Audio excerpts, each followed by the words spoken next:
La COP21 est la 21e conférence mondiale sur le climat. Elle réunit d'ailleurs du 30 novembre au 11 décembre 2015 à Paris les États signataires de la Convention cadre des Nations Unies à propos des changements climatiques. Ils doivent notamment s'entendre sur un accord contraignant et universel afin de réduire les émissions de gaz à effet de serre. L'objectif principal est de maintenir le réchauffement climatique mondial en dessous de 2 degrés. Plus de 100 milliards de dollars seront mobilisés par les pays développés pour faire face au dérèglement climatique pour les pays en développement. Alors que la question de la menace du réchauffement climatique semble réellement s'inscrire sur l'agenda de nombreux pouvoirs politiques, que pensent les citoyens de cette question ? Quel rapport la jeune génération entretient-elle aux questions écologiques ? Des étudiants de la faculté de lettres et sciences humaines de Nancy nous aident à répondre sur cette problématique.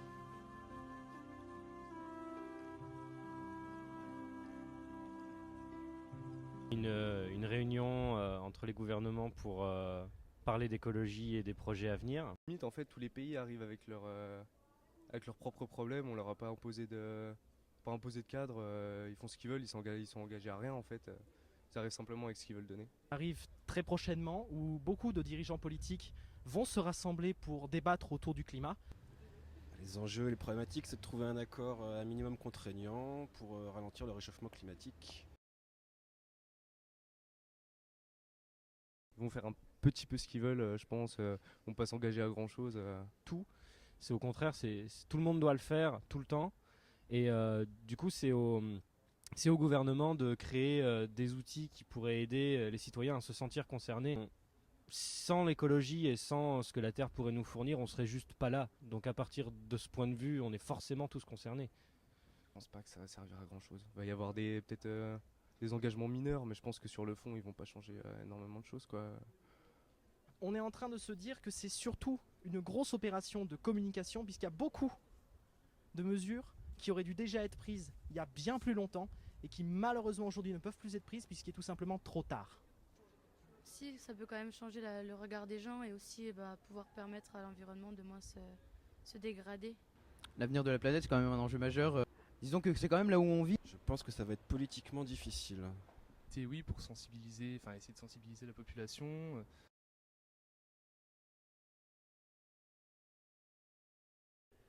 Tu tries les déchets, toi Un peu, ouais. Ah, un peu, ouais.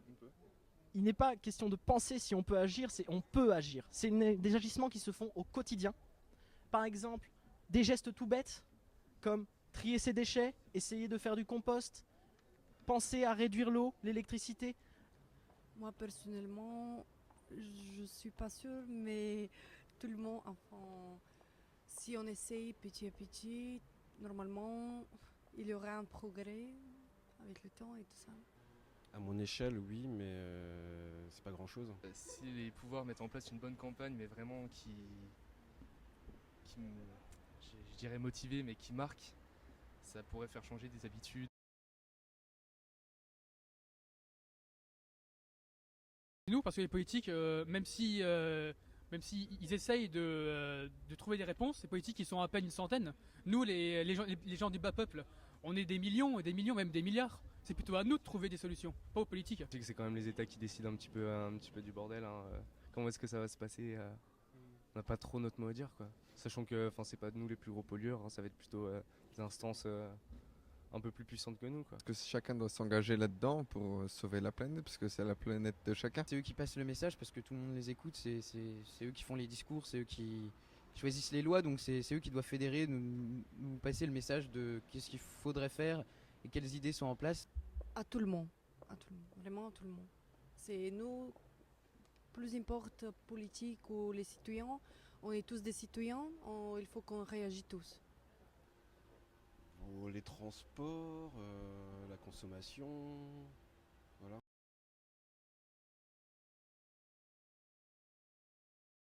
Je vois des déchets près de la poubelle, je les mets à la poubelle ou je trie. Moi, je trie beaucoup de déchets, je trie une centaine de déchets, d'où les 100 gestes. Mais sinon, voilà, c'est des petites mesures au quotidien concernant l'eau. C'est que ça m'intéresse pas tellement que ça en fait. C'est pas ce que je ferais tous les jours non plus. Un geste écologique, par exemple, ramasser ce qu'on trouve par terre, c'est un geste écologique, chacun en a un. Mais je pense que je pense que comme chacun, je n'en fais pas assez. Mais si on s'y met tous, même 60 millions d'habitants, ça suffit pour changer, je pense. Ouais, bah, toujours couper la lumière quand je parle chez moi, pas oublier. Pas forcément dépenser trop d'eau. Oui, des fois j'essaye, mais vu qu'on est tous des étudiantes, on est un peu plus pressés et on n'a pas vraiment le temps pour recycler bien nos déchets.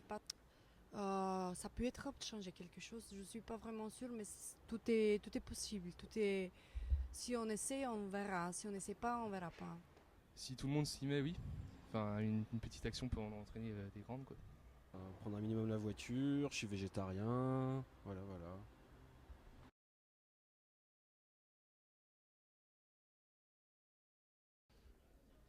Je consomme pas cher, donc, donc automatiquement, je crois que ça va pas de pair.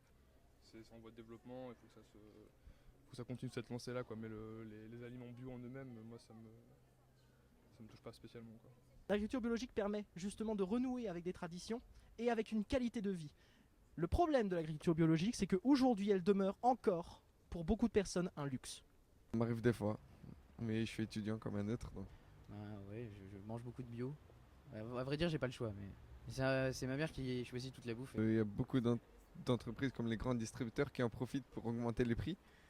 Mais on devrait, nous en tant que consommateurs, consommer plus cela pour, c'est-à-dire soutenir d'une manière les agriculteurs bio. L'agriculture, c'est bien parce que tout ce qui est bio est sain pour la santé et bien pas d'aller dans un magasin, je dis pas lequel, mais d'acheter des produits qui sont pas bio, qui sont vraiment plastiques.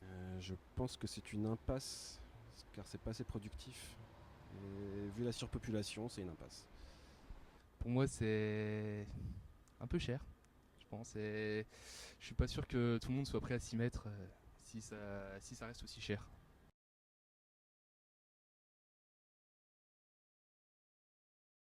Bah oui, là la preuve, là, on souffre là. On est en novembre et il fait super chaud. Si les citoyens et les gens se mettent à agir en forçant les dirigeants à changer ce qu'ils ont prévu pour nous et à changer leur plan, on peut arriver à influencer notre futur et rendre la COP21 utile. En polluant un minimum et puis sans doute que le consommateur peut, via sa consommation, influencer les grands groupes et les pouvoirs.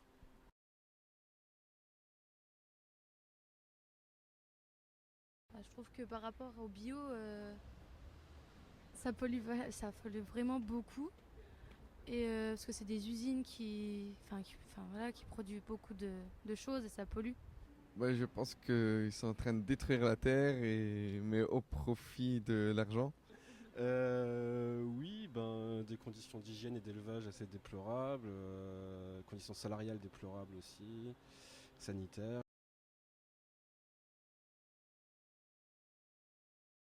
Peut-être pas tout de suite, mais finalement, je dirais plutôt dans nos générations futures. Il y a sûrement des risques. Bah oui, bien sûr.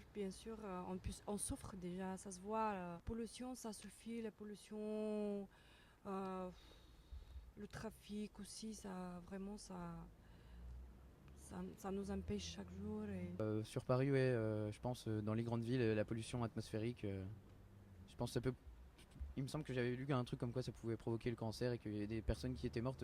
Voilà, il y a déjà quelques pays qui commencent à avoir des problèmes via la montée des eaux océaniques. Je crois que la Californie a eu une sécheresse record cet été, donc oui, c'est déjà le cas. Oui.